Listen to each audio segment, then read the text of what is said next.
It's official. Mariners, Tigers kicking off this weekend. We'll talk about it all coming up here on the Locked On Mariners podcast. Colby, hit it.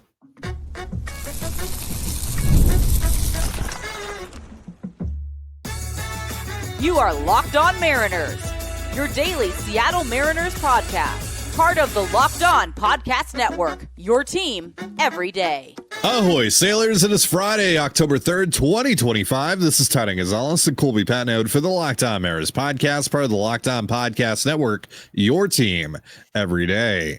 This episode is brought to you by FanDuel. Right now, new customers can bet just $5, and if your bet wins, you'll get $300 in bonus bets to use across the app. Download the FanDuel app today. And as always, if you want to hear from me and Colby even more and help support the show, you can check out our Patreon. All you have to do to check that out is click the link in the description of this episode. So the Mariners have their ALDS opponent. The Detroit Tigers are coming to town this weekend. Game 1 tomorrow at 5:38 p.m. Pacific and Game 2 on Sunday at 5:03 p.m. Pacific. Tigers with a 6-3 win over the Guardians in Cleveland yesterday to win that series 2-1. We're going to get into who the Tigers are, the challenges they pose, and a whole lot more on the show today. But first, Colby, just reaction to the Tigers being the team. Oh, I'm glad the series went to 3 games. Yeah. The potentially nice thing there is that they used the 3 starters that they wanted to use in this series in the last one. So they're going to have to kick off this series probably with a bullpen day. Maybe they use Chris Paddock as an opener, who kind of dominated the Mariners in Seattle earlier this year. So, yeah, it seems like a bullpen day. So that's all good. The downside is that you're going to have to face Skubal at least once. If you get to Game 5, you'll have to beat him in Game 5 to advance. So let's not get to Game 5, gang. But it's again, like I think I continue to maintain this. Seattle is better. They're more talented than both of these teams. We have 162 games of data that tell us that. We also have the head-to-head, which saw Seattle destroy Detroit's 3 best pitchers all in a row at their home ballpark before they added Josh Naylor and before they added Eugenio Suarez. I think that there's a lot of reasons to like this matchup. There are some concerns, as there would have been with Cleveland. At the end of the day, it is what it is. It's kind of what I expected to have happen. I guess, again, if you took Skubal out of it, Detroit's not really much of a threat in a big sample size. They're just not as talented as you, but Skubal's an equalizer, obviously. And the fact that you're going to have to face him at least once, maybe twice in 5 games is going to be a challenge, a real challenge. And again, it's worth noting, we've said this a lot as well. In the playoffs, talent doesn't really matter. There's not enough of a sample size to have the talent take over. So it really comes down to who plays better, who gets hot at the right time, and who performs. And that's really what the playoffs is. The Major League Baseball season is a marathon where large sample size and just talent will eventually, in theory, take over, and it will push the better teams to the top and push the worst teams to the bottom. And it's why we see, teams in April who are in first place in April, they finish with 90 losses pretty regularly at the end of the year. Talent is eventually going to rise to the top. In the playoffs, not the case, not always, because it's a small sample size. You're playing for small sample sizes, when in the regular season, you're using large samples and all that to kind of form conclusions. So it's just a completely different animal.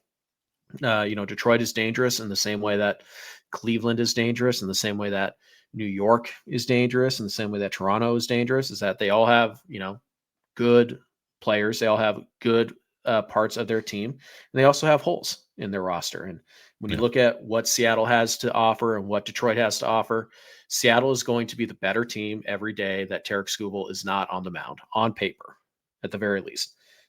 Will that mean anything? No, it doesn't mean anything. You have to play well. You have to win the game. You have to play well. That's ultimately what matters. But again, whether it's Detroit or whether it was Cleveland, Seattle is the more talented team. They should be favored in this series. It doesn't mean anything that they are. No, and I wouldn't overlook this Tigers team. And I feel like I'm seeing some fans and creators in general kind of doing that. But this team, like, yeah, they had the complete utter collapse there over the final 2 months of the season, but they were able to survive that collapse and get in for a reason, because they were just so good for most of the rest of the year. And this is a club that went on a nice little run last year, kind of developed their identity that they carried into this year when they were red hot right out of the gate. They were able to survive and avoid complete total disaster, to punch their ticket, kind of reset themselves, reset their year. They pulled a pretty large proverbial monkey off of their back by getting past the Guardians, who have been a problem for them. They eliminated them last year. They have AJ Hinch, who has managed in a lot of big games. And right now they kind of have this road warrior mentality after going into Cleveland and taking that series. So this is definitely not a walk in the park. Like, the Mariners are definitely more talented on paper than this Tigers team. But could I see the Tigers winning this series? Absolutely. And it's not just because of Tarek Skubal. That's obviously a big part of it. But this is still a very talented team with guys like Kerry Carpenter, Riley Green, and Gleyber Torres. Like, they have some real dudes. Dylan Dingler is another guy. They're also potentially going to get healthier going into this series. Colt Keith could potentially be added to the roster after dealing with a rib injury, and Matt Vierling, who's kind of like a do-it-all player for them. He's been out with an oblique. He might also be back on the roster for this series as well. So, and there's a lot of different ways that they can attack you. There's the platoons that they have, which we'll get into later, because that's going to be a big part of the series, and that's going to be a big key for particularly one player on the Mariners roster. And we'll talk about that later. But and that bullpen definitely regressed from how good it was last year. I mean, at times it just carried that club last year, but there's still some talented arms in that bullpen. They're going to be able to create some problems for you. And I'm fascinated to see just kind of how this chess match plays out between these two clubs. We watched this Mariner team play inferior opponents for pretty much the entire month of August, and they got their doors blown off several times by bad teams. And the Tigers are not a bad team. So anything can happen, because it is a 5-game series. It's based 5 random baseball games. Anything can happen. And again, it is not like Detroit is without talent. Riley Green is one of the most underrated players in the entire game. He's a really good player. Obviously Torkelson's broken out, and Baez was an all-star, even though he really didn't deserve to be, but whatever. Baez was an all-star. He's had a nice year, especially relative to the last couple. We know who Gleyber Torres is, and they have plenty of matchups that they can throw at you, and they will throw at you. And you have a first-year manager on the other side who's going to have to try and deal with all that. Those are all going to come into play here. So it's certainly not a walk in the park. Again, the Mariners should win this series, but there's no guarantees. The Mariners aren't really exactly a battle-tested playoff group. I mean, most of them have been to the playoffs, but it's been a couple of years, and they've never been really the favorite. Right. And right now they're, right there with the Yankees as the favorite to win the American League. So it's all new for them. They're pitching, the Mariners pitching right now, pretty inconsistent. We don't think we're going to see Brian Wu, at least in the first couple of games of this series, if at all. Logan Gilbert's been wildly inconsistent. Luis Castillo kind of seems like they're lining him up to start on the road, which why? There are a lot of things here that can go wrong. And as we see in the playoffs, even when there is a talent discrepancy, ball bounces an inch or two one way versus the other, it can make all the difference. Cleveland is Detroit is more talented than Cleveland. Cleveland very easily, with just 1 or 2 more bounces, could have swept Detroit right out of the playoffs. That's the difference. One smart base running decision, and maybe we're not even talking about this. Maybe we were talking about Cleveland yesterday because we knew that that's who they were going to play. So the margin of error is smaller, and it always in the Major League Baseball playoffs comes down to which team plays better, period. Teams don't get outplayed and win games in the playoffs. It just doesn't happen. Not in baseball. It just, you have to play better. You play better for longer than your opponent, you're going to win these games. And as we know with the Mariners, they're entirely capable of playing like the best team in baseball. And they're also capable of playing like one of the worst teams in baseball. There's a very high ceiling on this team. There's a very low floor. So what version of this team you get on, in these 5 games, or hopefully, 3 games that you win, is going to determine everything, and throw out everything else that happened in the regular season. None of it really matters anymore. It's a brand new year. All right, so we're going to dive deeper into the Tigers, talk a little bit more about the challenges that they pose, also talk about some key players for this specific matchup. We've kind of done the key player thing just like in an overarching sense for just the whole postseason, but we're going to talk about some guys that are particularly important for playing against this Detroit Tigers team in just a moment. But first, a reminder, this episode of the Locked On Mariners podcast is brought to you by PrizePicks. This episode of Locked On Mariners is brought to you by PrizePicks, the daily fantasy app where making the right call can actually pay off. You and I make decisions every day, but on PrizePicks, being right means cashing in. With football back, PrizePicks is the simplest and fastest way to get in on the action. Just pick more or less on 2 to 6 player projections, and you can turn your takes into real prizes, all in less than 60 seconds. It's quick, easy, and a great way to follow along with football. Download the PrizePicks app today and use the promo code LOCKEDONMLB to get $50 in lineups after you play your first $5 lineup. That's promo code LOCKEDONMLB for $50 in lineups after your first $5 play. PrizePicks, it's good to be right. And you're listening to the Locked On Mariners podcast. For instant reactions following every Mariners playoff game, be sure to tune in to the Mariners postcast with Anderson Hurst, Christopher Crawford, available on both the Locked On Mariners YouTube and podcast feeds. So looking at this tail of the tape here, really nice graphic made by our friend Jake from Raise the Triton. The Mariners pretty much have the advantage in almost every major statistical category over the Tigers. The Tigers have hit for 3 points higher in batting average. They have an ERA 6 points lower than the Mariners, a FIP about 18 points lower than the Mariners. But other than that, the Mariners have the advantage here. And I mean, that lines up with everything that we just said in the first segment. But let's get a little bit more specific here, Colby. What are some of the challenges this Tigers team poses to the Mariners? Yeah. Obviously the biggest one is Skubal. And I know that he's only going to pitch in 1 game guaranteed, maybe 2.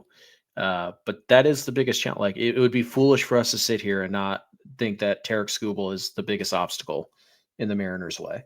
But Detroit is very good at manipulating matchups to work in their favor.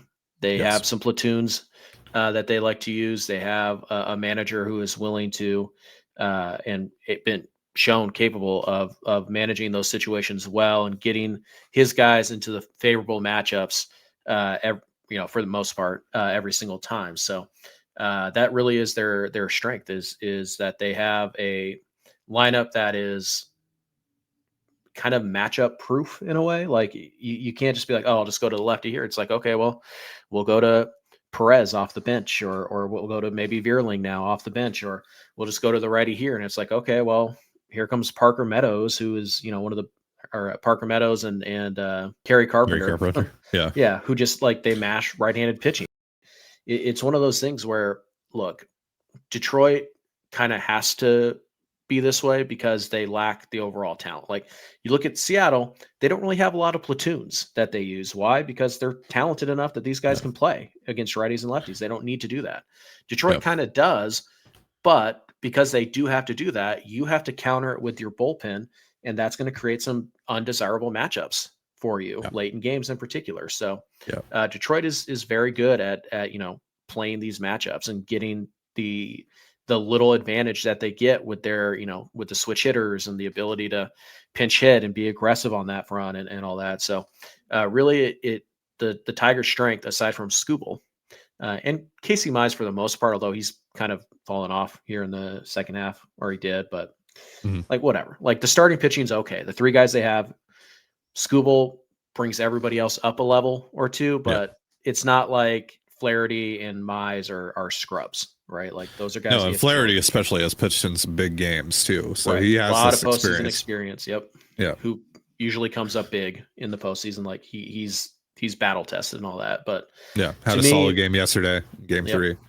To me, the thing that gives me the most concern from the Tigers, aside from Scooble, is Hinch's ability to manipulate matchups to give his guys an advantage. And he's very good at that. And he was in Houston, where didn't really have to be. He had a lot of talent, but he would still find a way to do it. And we saw it, against the Guardians, is that he kind of has answers for whoever you want to bring out of the bullpen late in the game. He has an answer for that. And he's very good at knowing when to pull that trigger and when to pull back and let his guys go through the at bat and all that. So I think the matchups that they can specifically throw at you late in games because of how they deploy their bench is going to be critical. And as we've seen in these playoffs, pretty much every game is close. Every game comes down to the last inning. There's very few blowouts, if any.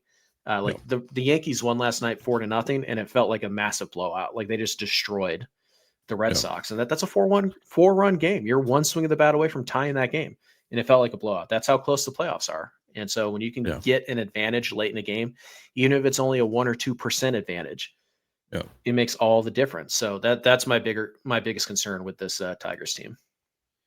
So this Tigers bullpen, we talked a little bit about it in the first segment. This Tigers bullpen has 3 former Mariners in it. Will Vest is their closer. Mm-hmm. Rafael Montero is in here. And Paul Sewald. It's not exactly 2022 Paul Sewald, but no, but it's it's interesting. I just thought that it was worth mentioning. Sure. But winning game 1 though is so massive because, like you mentioned earlier, it's going to be a bullpen game for the Tigers, most likely. Either Chris Paddock or more likely, it seems like it's going to be Kiter Montero, who the Mariners have had mixed results against. Yeah.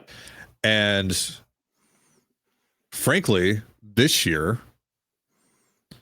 the Mariners have actually been able to handle good pitching, great pitching, right? They've won a couple of games in which Scooble has started. They beat Garrett Crochet.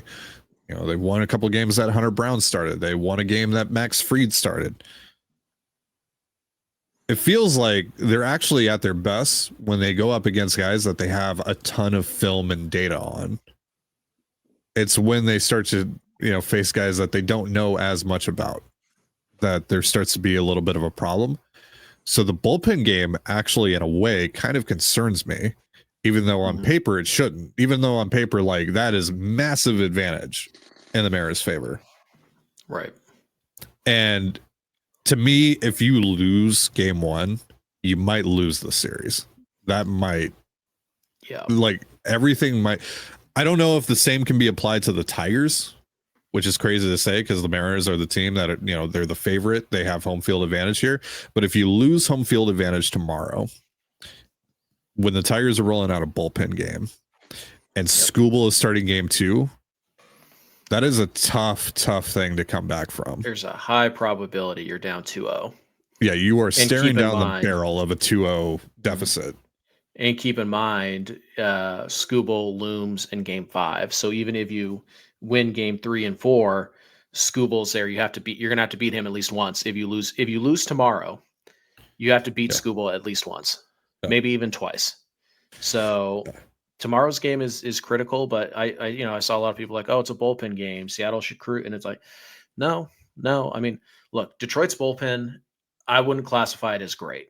It's serviceable. It's pretty good. Will Vest had a very nice year. Kyle Finnegan's got really good stuff. They get a ton of ground balls. Like all of their arms, pretty much 50% ground ball guys or higher. Like it really is insane. They have a couple lefties in there that can make things really difficult. Will Vest has the super changeup, which makes also difficult on lefties. They used a lot of their guys yesterday. None of them really threw that many pitches. They have a day off today.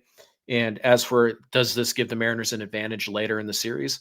It might, if you can make all these guys work. But keep in mind, they have a day off on Monday. So they had a day off on Friday. And also Scooble is very likely to go 7+. Right. And if Scooble can go 7+, then even if you do kind of, exhaust some of the middle options, then you don't need those guys. You have your back end guys to come in after Skubal. So the bullpen game is not as much of an advantage, I think, as a lot of Mariner fans want it to be or think that it is. Yeah. It's not as ideal as, say, like the Mariners just being able to roll out a well-rested George Kirby or a well-rested Luis Castillo or Logan Gill, whoever it is, right? Yeah. It's not as ideal as that. Yeah. But it's far from like, oh, this is stupid. Like, what are the Tigers doing? Blah. Like, no. Again, it makes sense. And it's something that the Mariners are going to have to deal with. And it's tough, when you have that, you don't know who you're going to face when you come up to the plate. Like if you're hitting sixth, you don't know who's going to be throwing you the ball in the bottom of the second. Yeah. You don't know. Like it's just one of those things. So you have to be prepared for everything. And it also complicates how Dan fills out this lineup. Right. Again, what he should do is he should fill out his lineup the best way. And if it just so happens that, they have a lefty ready to go for Dom Canzone, then whatever, Dom Canzone takes the at bat because I know I'm going to want Canzone in the 7th inning against, Vest or Paul Sewald or whoever. How funny was that? Paul Sewald versus Dom Canzone. But I didn't think about that. Oh my God. Probably in the 7th inning. Yeah. Oh my God. Yeah. Could happen. So yeah. It's because the Tigers are, pretty deep in terms of like their roster build, and because they have a manager who understands how to pull the right trigger at the right time, they can present some really tough matchups for you, even on a day where they're bullpenning. So again, it is far from LOL Tigers, or it's far from well, that's an easy win. No, it is. And also they did this last year in the playoffs. Yeah.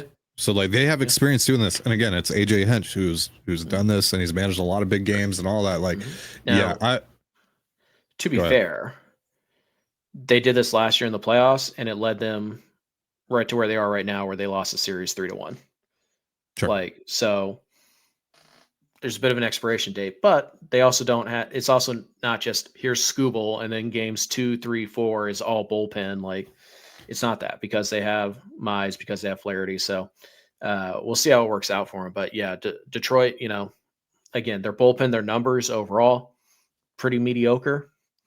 And they're going to have to more or less throw some of their middle guys at some point in this game to just get through 9 innings. And those are the guys you have to attack. You have to score runs off of those guys. Yeah. But, you get to the back end of that bullpen and it's a close game. They can, match you. Kind of. Again, Seattle's bullpen is better, but Seattle's bullpen has also had some sketchy moments. Munoz didn't have a good outing his last time out. Matt Brash has been pretty sketchy recently and not missing bats. Bizzardo had a couple of pretty outings towards the end. Hopefully the rest that they've gotten can kind of give them a quick reset, but bullpens are sketchy in general. And in the playoffs, those things go up, and every little detail really matters. So we'll see how it goes, but Detroit can constantly kind of make the odds tick in their favor just based on how they manage their matchups. They're built very well to play the matchups, which can mitigate some of the the talent discrepancy that Seattle clearly has more talent than Detroit. But if you can maneuver the matchups a little bit, you can get the playing field level, and then anything can happen in a baseball game. So You're going to need to get to Montero at least a little bit, though, assuming that he's the one that starts, because he's someone that can go multiple innings, that could give them 3 or 4 theoretically, and maybe AJ Hinch wants to squeeze as much juice as he can there, because every inning that Montero pitches, that's an inning that Tommy Kahnle doesn't have to pitch, or Troy Melton doesn't have to pitch, or Rafael Montero doesn't have to pitch, or Paul Sewald doesn't have to pitch. So you need to get to Montero. If you want to get to some of those middle guys that Colby just talked about, you have to get to Montero at least a little bit. Maybe that doesn't mean necessarily scoring a bunch of runs, but at least getting a couple of hits, driving up that pitch count, all the things that we talked about heading into the Astros series and those pitching matchups. Like, even if you don't score a run in an inning, at least make sure that you take a piece of that pitcher with you, right? Make sure that he has to earn it. Make sure that even if it's 3 up, 3 down, it takes him 15 to 20 pitches to get that 3 up, 3 down, right? So, yep. I will say the one nice thing about facing Detroit is that when you look at the types of teams that give Seattle problems, right? The hyper athletic, they run the bases because Seattle pitching cannot hold runners and all of that. That's not the Tigers. The Tigers don't even try to steal bases or anything like that. So yeah. the Mariners, the little things that I talk about that the Mariners are really bad at. One of them is controlling a running game. And one of them is like the tagging and stuff like that. Detroit's not really going to test you on that front, at least when it comes to stealing bases. So that is a positive. And one of the underrated positives in your credit is that you're better at stealing bases. You can put more pressure on these guys than they can on you. Your lineup's deeper. So again, like we've pumped up Detroit a lot, but you guys know how good the Mariners are. Like, what they're capable of. So we're not sitting here telling you like, oh, Seattle's not going to win this series, because we're just trying to kind of like give you guys a snapshot of who the Tigers are, why they can beat you. But could the Mariners win the series? Yes. Could the Mariners sweep this series? Yes. Of course they could. Especially if they win game 1 and they beat Scooble in game 2. Oh, it's over at that point. At that point, you've snatched their soul. Now you're just going to Comerica to handle business. Right. You got to win one of the next 2, and you'll be doing that against Miser Flaherty, who you've already handled. Well, at least in Comerica you've handled. So it's just one of those things where I think winning game 1 is incredibly important. And I think it's more so for the Mariners than the Tigers. Yeah. Yeah. Well, because I mean, again, if you're the Tigers, it's like, okay, we lost game 1, but we have Scooble going tomorrow, and he can just as easily give us, a 1-1 tie, and then it's a best of 3. Anything can happen. So, but I do think winning game 1 is really important. The Mariners did beat Scooble twice. Granted, the first time he really dominated them, if not for the funniest home run of 2025. Second time in Detroit, they actually handled him really well. They got him for 5 runs, and they got him out in the 5th inning. And so again, but it's not a Scooble guarantee. is Scooble. Scooble is Scooble though. So, I don't want to just I see a lot of people being like, oh, well, I'm not scared. Like, they handled him just fine this year. Look, dude, it's Tarek Scooble. He's the best pitcher in the game. And he's going to make, maybe it's Skeens, but you get what I'm saying. Like, he's going to make the necessary adjustments. Right. Yeah. Again, like even prime Pedro Martinez had bad outings in the playoffs. Yeah. Like, it's totally possible that, Scooble goes out there and we're hyping him up and he just struggles, and the Mariners tag him for 6 in like 4 innings. What's more than likely going to happen? Seattle's going to have to scrape and claw to get 1 or 2 off of him in 7 innings and try to get him out where they can still have a shot to attack the bullpen. That's probably what's most likely going to be necessary to beat him. And again, if you lose game 1, you're pretty much going to have to beat Scooble at least once, but probably twice. So winning game 1 is pretty important tomorrow. And again, can Seattle do it? Yes. Am I pretty confident that they'll win this series? Yeah, I think they'll win the series. I think they're just better. But again, we need to point out Detroit, there are no bad teams left. Yep. That's not a thing. Like, so while you may be more talented than them, it's not like Detroit doesn't have any talent. They're a talented group. They're a team that can absolutely go to the World Series. Yes. Everybody left can. Yeah. I mean, like, it really does feel to me like right now, after the wild card rounds, the 4 best teams in the National League are still playing. The 4 best teams in the American League are still playing. Yeah. Like, no disrespect to Cleveland or Boston or the Padres or whatever. Like, the riffraff has been eliminated. These are the 4 best teams in each league, which means anybody can win this thing. It's a wide open field. This year of all years, there is no dominant team. Detroit can beat you. Absolutely. Yeah. But you can also beat them. All right, we are going to switch gears and focus more on the Mariners. We're going to go over some key players for this particular matchup, talk a little bit about Brian Wu as well in just a moment. But first, a reminder, this episode of the Locked On Mariners podcast is brought to you by FanDuel. The NFL season is here, and FanDuel is making sure you're ready for kickoff with a can't-miss offer. Right now, new customers can bet just $5, and if your bet wins, you'll get $300 in bonus bets to use across the app. FanDuel makes every game more exciting, whether you're watching your team or just keeping an eye on your fantasy lineup. It's quick, easy, and the best way to add a little more energy to Sundays. So, Are you ready to play? Download the FanDuel app now by visiting FanDuel.com to get started. That's FanDuel.com to place your first $5 bet. And you're listening to the Locked On Mariners podcast. So on Tuesday, when we had Anders Hurst on here, we talked about key players for the postseason as a whole for the Mariners. But let's talk about some key players for this specific matchup. Because Colby, I think one of the most important players for the Mariners in the series, maybe the most important player for the Mariners in the series, is actually Gabe Spire. Because of when he's going to be deployed and the platoons that the Tigers deploy, like we talked about earlier on.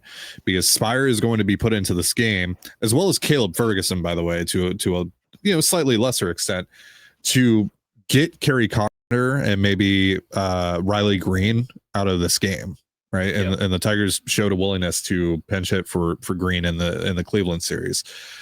So that means that Gabe is going to have to face Jahmai Jones, maybe Andy Ibanez, maybe Matt Vierling if he gets activated in these situations. Now, Gabe has been pretty darn good against both handednesses, but it's quite possible, and it feels silly in a way to say this out loud, but it feels possible that the biggest at-bats in the series could be Gabe Spire versus Jahmai Jones, Gabe Spire versus Andy Ibanez, Gabe Spire versus Matt Vierling, etc. Sure.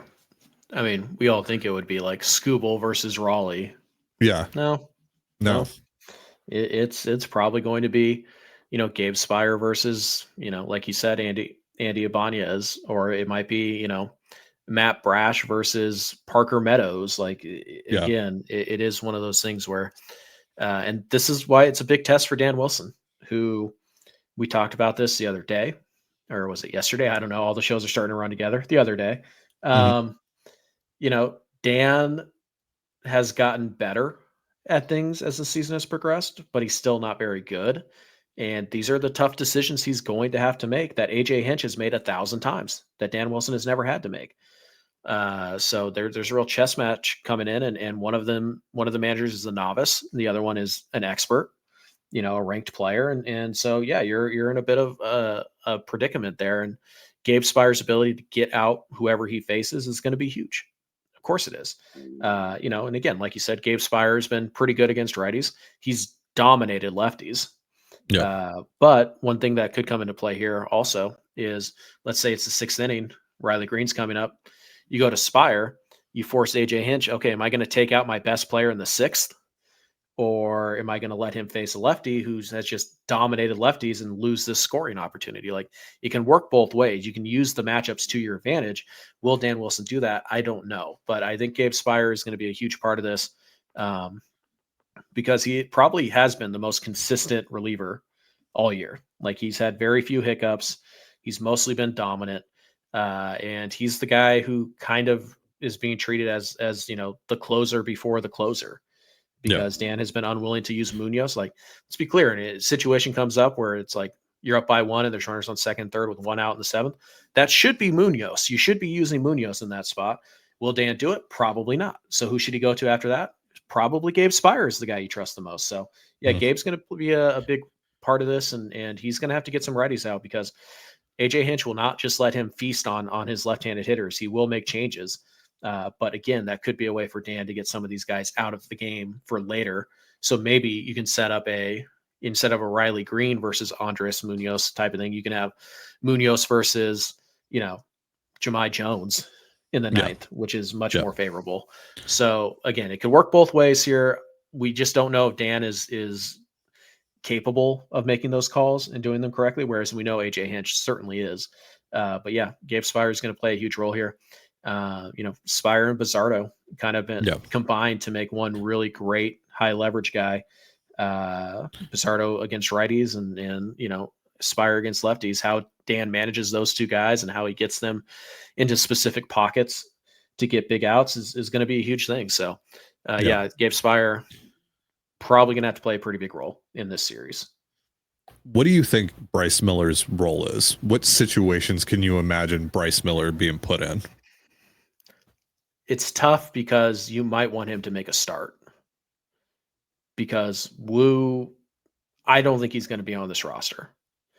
He's talking about like, I hope by next week I'll be 100%. It's like the series ends on like Tuesday or Wednesday. Like that doesn't fill me with confidence that he's going to be able to start game 4 or game 3. So maybe we'll see. We'll probably get obviously if he's not on the playoff roster, he's not playing, but if you don't think he's going to pitch in this series, why would you put him on the playoff roster? That's just a wasted spot you could use on an arm. So tomorrow we'll probably know just about everything when they release the rosters in the morning. You'd think that they would just go with a 3-man rotation though, right? Because that's what they were planning on doing in 2022. Right. But you go whichever order, right? Let's say it's Kirby, game 1. Then you have game 2, day off, game 3. So game 4 would be on his 4th day of rest, right? Yeah. So you could still pull it off. I don't know though. Are they going to want to do that?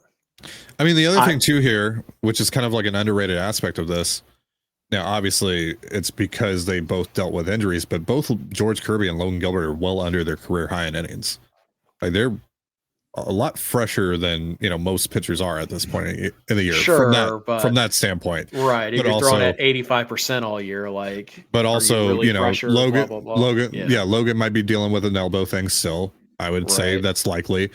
I don't know if George is still dealing with anything from the start of the year, the shoulder thing. He's never returned to his old arm slot. He's still throwing much lower than he used to. So I would say, I don't know. Maybe that's a conscious decision that he just made. He just liked it and he just stuck with it. I don't know, but I mean, 4 days rest is still 4 days rest. But just my point though is like they are in a position where they don't have the just the natural wear and tear of a season that they typically would at this point in the year. Sure. I just don't know if there's that big of a difference because they missed time with an injury also. Yeah. So I don't know if that actually changes anything, but it might. Sure. Yeah. Miller is interesting because we have these visions of what he can be coming out of the bullpen with the fastball and the splitter, especially the splitter. Yeah. And the velo would be cranked up a little bit, we assume, because he only has to get 3 or 4 guys out. But are you going to ask him to come in the middle of an inning to get a big strikeout? That's not something he's done before. Or are you going to, so I'm not sure how it goes. I think the first time out, they're probably going to want to try and give him a clean inning.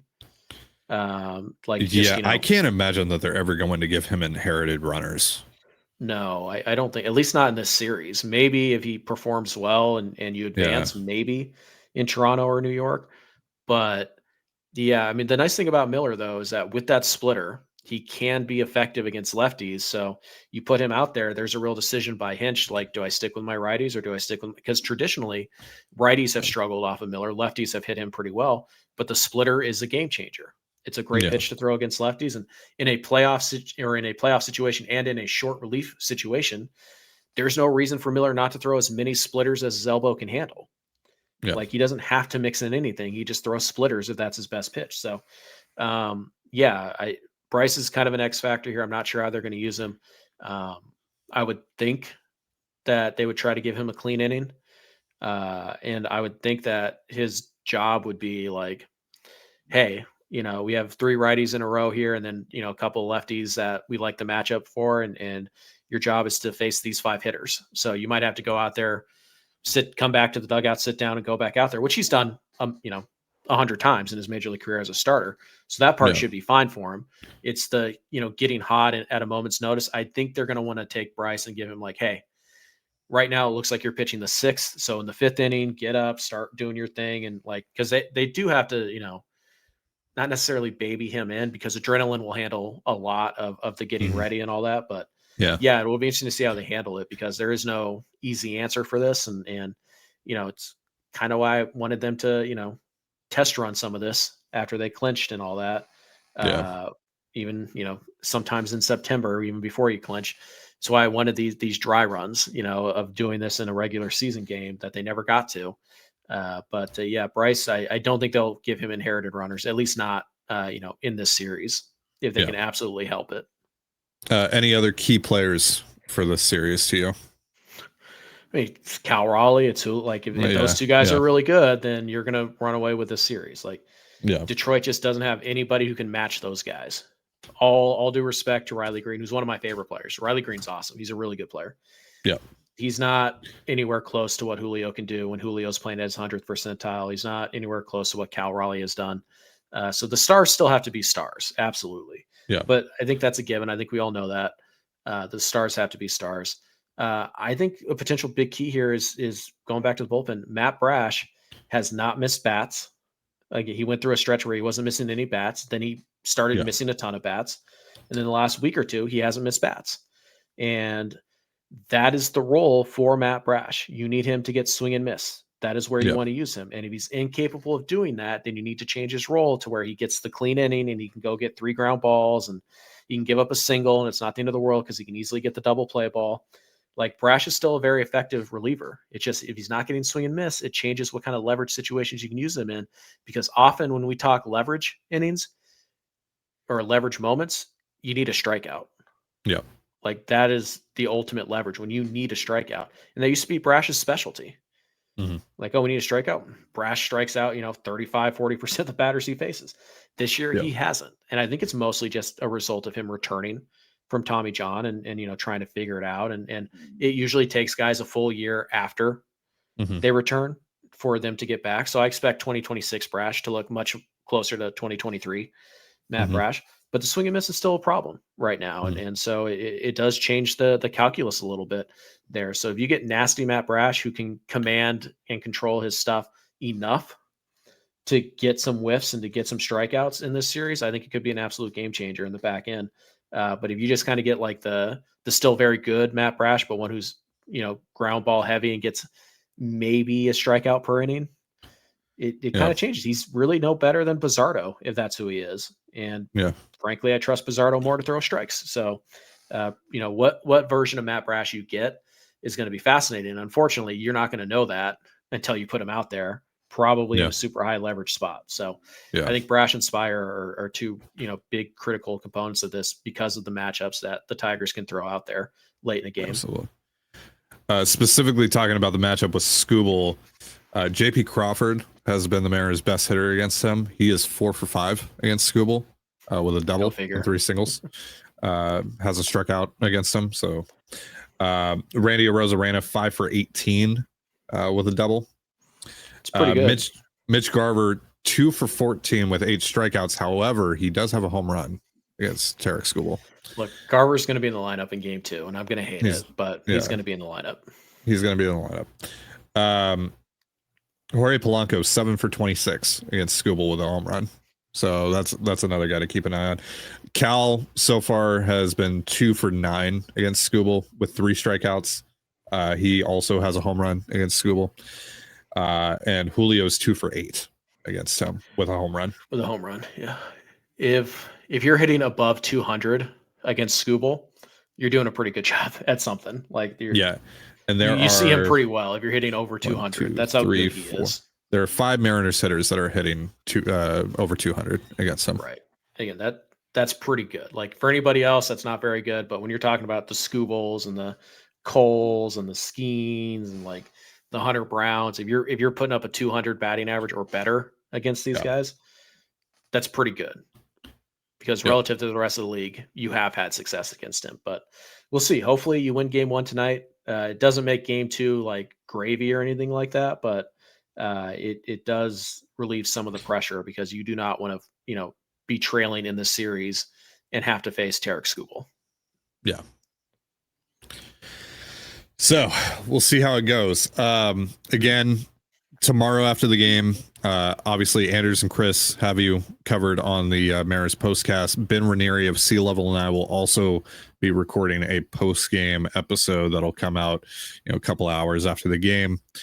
Colby will be back with us on Sunday after that game to recap it.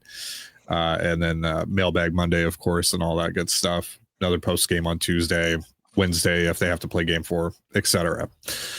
Tomorrow morning, I'll be dropping a pretty lengthy conversation that I had with Stacey Joe Ross of 710 Seattle Sports. So look forward to that. So you'll have some pregame content to listen to if you're, on your way to the ballpark or just getting ready for the game, all that.